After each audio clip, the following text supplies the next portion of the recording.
Hello, chemistry students. Today we're going to work on the moles and stoichiometry worksheet. Before we get started, we're going to need some paper, a pencil with an eraser, because nobody's perfect, a calculator, and our reference tables, because we will definitely need the periodic table. Now, this very first problem is going to be a stoichiometry problem. We can tell that because they're giving us a chemical equation.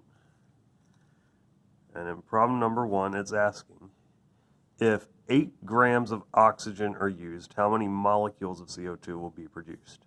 So we're starting with 8 grams of oxygen, the O2 right there. Now, the very first step in any one of these types of problems is to take what you start with and turn it into moles. And to get into moles, we'll set up a little conversion here. And we take whatever units we started with, which is grams of oxygen, and those will go on the bottom of our conversion. And what we're trying to get to, which in this case is moles, and that goes on top. So whatever we started with moves to the bottom. Whatever we're trying to find, which is moles of oxygen, goes on top. We have to get into moles before we can do anything else. And the relationship between grams and moles is that 1 mole equals the mass of oxygen on the periodic table, but since it is O2, we take that 16 times 2, and 16 times 2 is, of course, 32. We just stopped right there. That would get us moles of oxygen. But the problem wants to know about CO2. So in the second step, this is our stoichiometry step, we will take our moles of oxygen and convert them into moles of CO2. This is the only step where we actually look at the chemical reaction. And in this case, we can see that for every 11 oxygens, we will make 4 CO2s. So we take the 11 oxygens and the 4 CO2s, and those go right there. Once again, our oxygen moves to the bottom of the equation. What we're trying to find, which is CO2, goes to the top. And then the problem wants to know how many molecules of CO2. If it had just wanted to know moles of CO2, we would just stop right here. But it doesn't. So we need to take our moles of CO2 and convert them into molecules of CO2. And the relationship between moles and molecules is always the same. 1 mole is 6.022 times 10 to the 23rd molecules. And then get our calculator. 8 times 1 over 32 times 4 over 11 times 6.022 E23 over 1 equals 5.47 times 10 to the 22nd. So 5.47 times 10 to the 22nd molecules of CO2.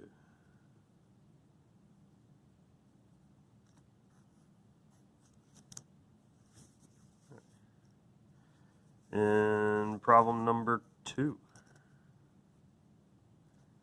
it's talking about potassium superoxide, KO2. And it reacts to produce oxygen. Here's an equation. And then it says, assume a person exhales 14 grams of CO2. So that's what we're going to start with, 14 grams of CO2. How many grams of potassium superoxide are needed? Well, in order to find grams of something completely different from what we start with, we first have to get into moles. So we're going to go from grams of CO2 to moles of CO2. Take what you start with on the bottom, what you're trying to find goes on top. The relationship here is that 1 mole of CO2 equals the mass of carbon plus the mass of 2 oxygens. So we take the mass of carbon plus the mass of oxygen times 2, which is 44.01 grams. Now,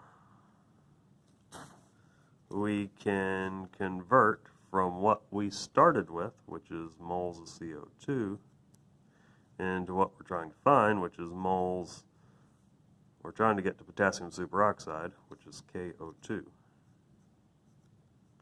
And the relationship here, in this step where we're trying to switch from one compound to another, we look at the chemical equation, where we see that there's a 4 in front of KO2, there's a 4 in front of CO2,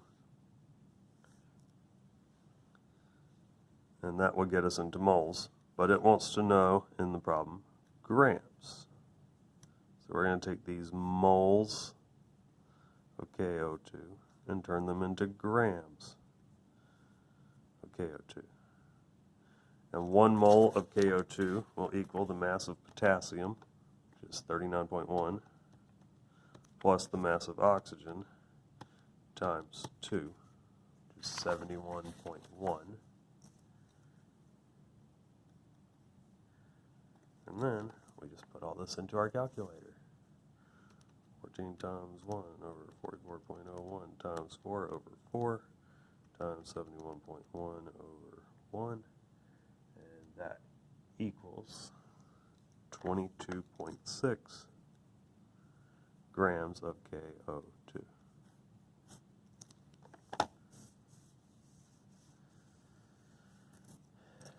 Then we get to problem number 3. And problem number 3, it's asking what is the maximum weight of P2I4 that can be prepared from 5 grams of P4O6 by this reaction. So this problem works pretty much the same way as the other ones we've done. We're starting with 5 grams of P4O6. And the first step is, if you're not in moles, we need to get to moles. We're going to go from grams of P4O6 to moles P4O6. Where 1 mole equals the mass of phosphorus times 4 plus the mass of oxygen times 6, which is 219.88 grams. Now that we've gotten into moles, we can switch compounds. We can go from P4O6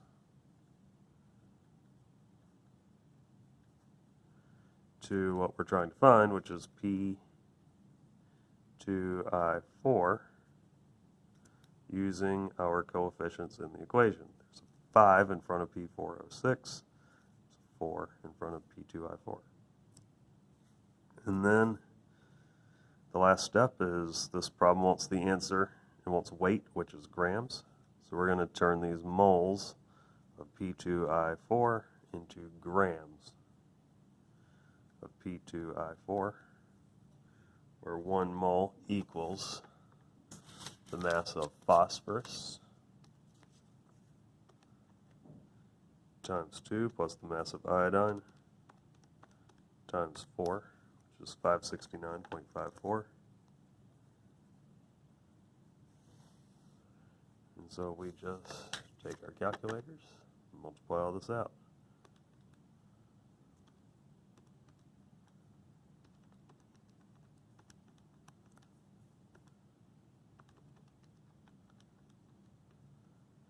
That's 10.4 grams of P2I4, which is our answer.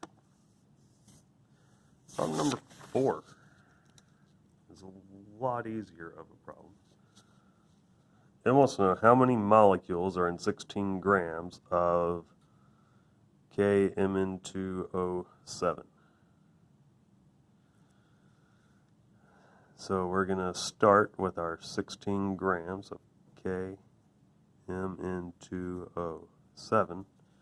Now this problem is not asking us to do any stoichiometry. We're just going from grams into molecules. Now we can't go directly from grams to molecules. Our first step is we're going to take grams and go to moles. And then in our second step, we can take moles and convert to molecules. The relationship here, 1 mole equals, we need to take the mass of potassium plus the mass of manganese times 2 plus the mass of oxygen times 7, which is 260.98. And then to go from moles to molecules, 1 mole is 6.022 times 10 to the 23rd molecules. And we multiply all this out.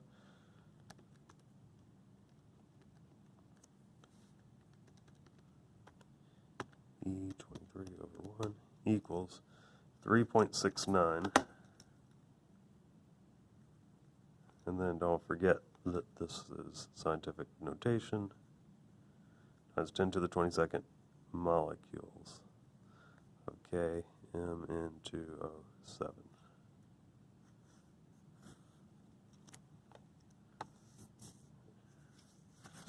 Brings us to problem number 5. How many moles is 30 grams of PbNO32?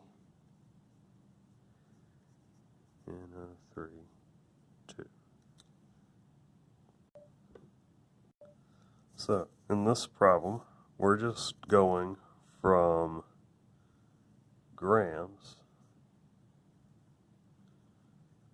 to moles.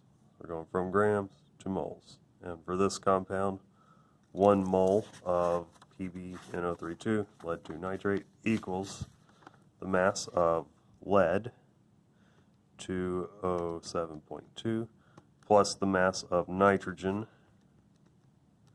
Now there are 2 nitrogens, so times 2, plus the mass of oxygen, and there are 2 O3s, which is 6 oxygens. So that is 331.22. And that gets us to moles, which is what the problem wants to know. So we'll put an equal sign in there. We'll just put this in our calculator. And it's 0.090 moles. Or 0.091 if we round off. 0.091 moles of lead 2 nitrate. In number 6, wants to know what the mass is of 3.5 times 10 to the 24th molecules of C2H6. So this is giving us molecules and wants us to find grams. So we start with 3.5 times 10 to the 24th molecules of C2H6. And the first step in every problem is, if you're not in moles, we go to moles. So we're going to take molecules and turn them into moles. 1 mole is, once again, 6.022 times 10 to the 23rd molecules. And then this problem does not want to know the answer in moles, it wants to know mass, which is grams. So we're going to take moles and turn them into grams, where 1 mole equals the mass of carbon times 2 plus the mass of hydrogen times 6, which is 30.07. So now we'll put this in our calculator. 3.5 times 10 to the 24th times 1 over 6.022 times 10 to the 23rd times 30.07 divided by 1 equals 174.7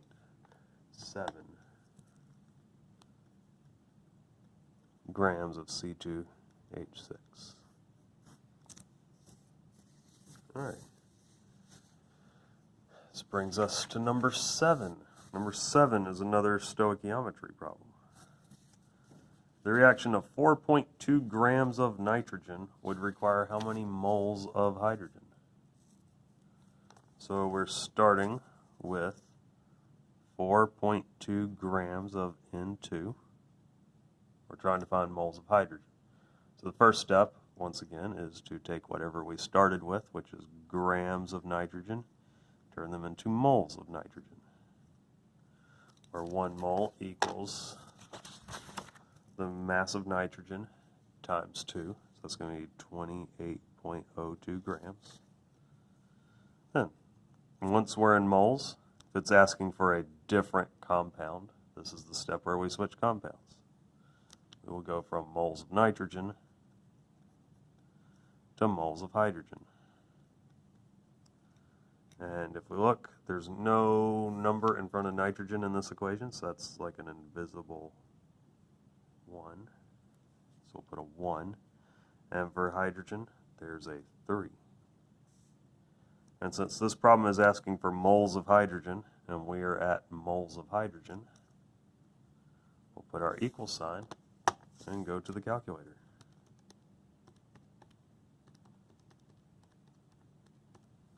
And that equals 0.45 moles of hydrogen.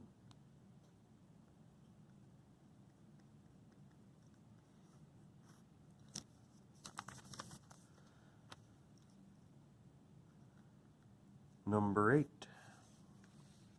says how many grams of SO2 could be formed from the reaction of 50 grams of H2O. So we are starting with 50 grams of H2O. Our first step will be to take those grams of H2O and turn them into moles of H2O, where 1 mole is the mass of 2 hydrogens plus an oxygen off the periodic table, which is 18.02. The second step, once we're in moles and we're trying to get to SO2, now we can switch compounds using our equation. So we're going to go from moles of H2O to what we're trying to find, which is SO2. And in this case, H2O has a 2 in front of it. SO2 doesn't have anything, so that's like an invisible 1. If the problem had just wanted to know moles, we would stop right here, but the problem asks how many grams. So we're going to go one last step. We're going to go from moles of SO2 to grams of SO2. And 1 mole of SO2 equals the mass of sulfur plus the mass of oxygen times 2. So that is going to be 64.07. And then we just bring in the calculator.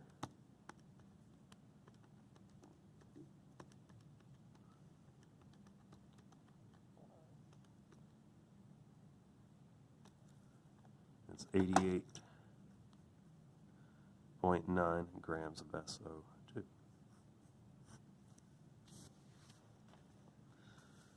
Number 9 is a hydrate problem. So, he heated a sample of hydrated magnesium iodide in a crucible, recorded the following data. What is the formula, name of the hydrate? So, we have an empty crucible. We have the crucible plus the sample before we heat it. We have the crucible plus the sample after we heat it. So first of all, let's just take out the crucible's weight from all of this.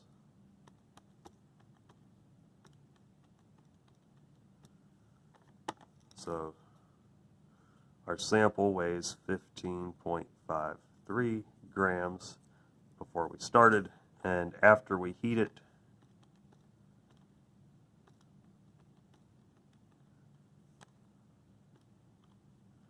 it weighs 10.23 grams.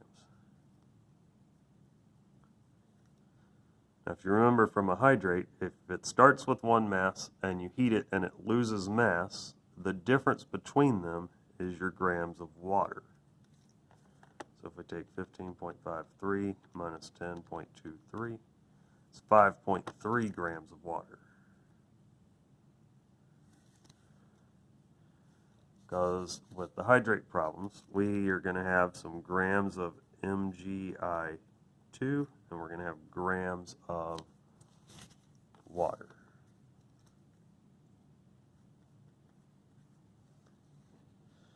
And in the case of this problem, our water is 5.3 grams. Our MgI2, after we got rid of the water, is 10.23 grams. Now, just like pretty much every other problem we've been doing, these things are in grams. We need to get those grams into moles.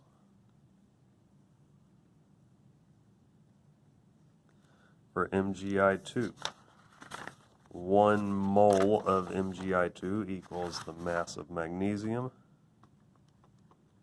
plus the mass of iodine times 2, which is 278.11.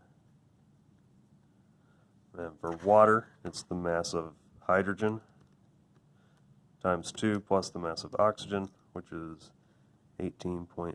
So we convert these into moles.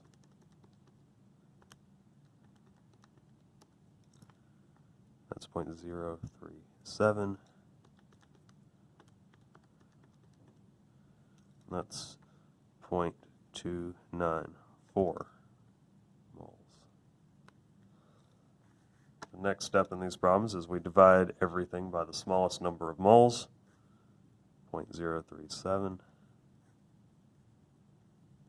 So this is going to be 1. And then we take the 0.294 divided by 0.037.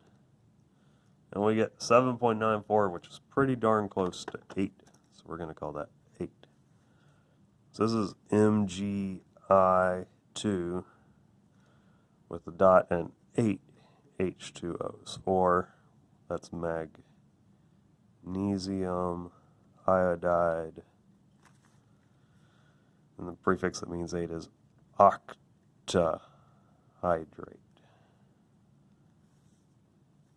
It's a lot of waters in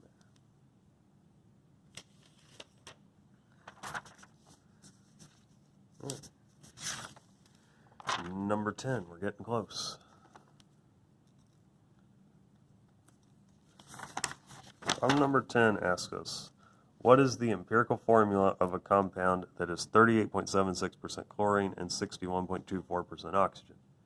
So for empirical formula problems, if they give us percents, we just pretend that those are grams. We assume there's 100 grams of the compound, so it's 38.76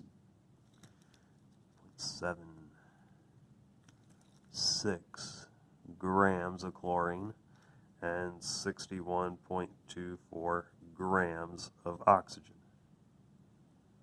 Then we turn our grams into moles, where for chlorine, 1 mole is 35.45 grams, if we check our periodic table, and oxygen is 16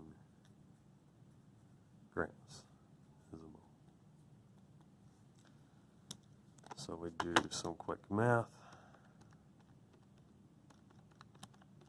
That comes out to be 1.09.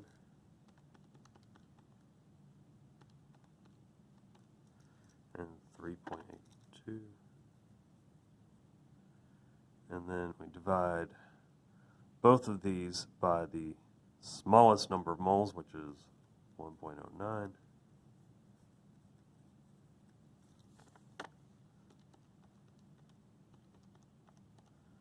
This is interesting. That comes out to be 3.5. Well,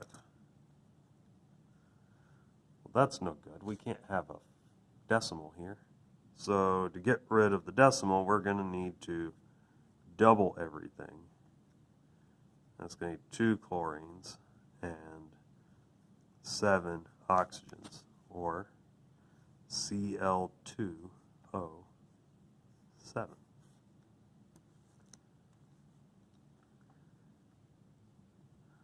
And problem number 11 says, if the compound in problem 10 has a molar mass of 366 grams per mole, what's the molecular formula? Well, we should probably figure out what the molar mass of this is.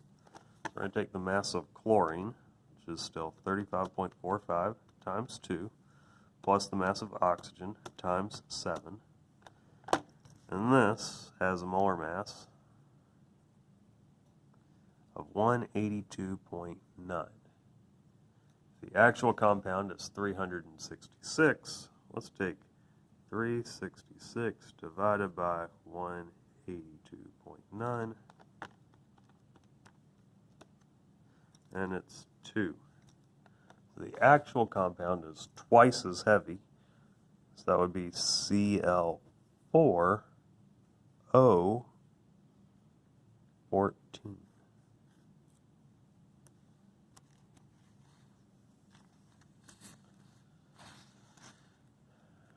Number 12 says calculate the percent calcium in calcium hydroxide. This is a percent composition problem. We want to know the percent calcium. We're going to take the grams of calcium, or the mass of calcium off the periodic table, which is 40.08, and we're going to divide it by the mass of the entire thing. So we'll take the mass of calcium plus the mass of oxygen times 2, plus the mass of hydrogen times 2. And that's 74.1.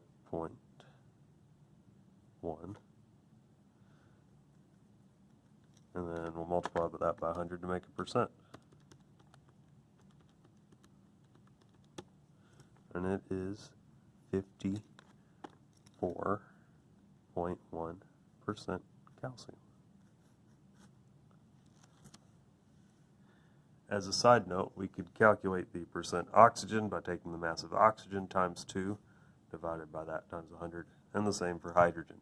And all the percents should add up to 100%. Number 13 should be a very straightforward problem if you remember what the term empirical formula means. The empirical formula is ultimately just the simplest ratio. So if they give us C5H10, the simplest ratio of carbons to hydrogens is a 1 to 2 ratio. So it would just be CH2.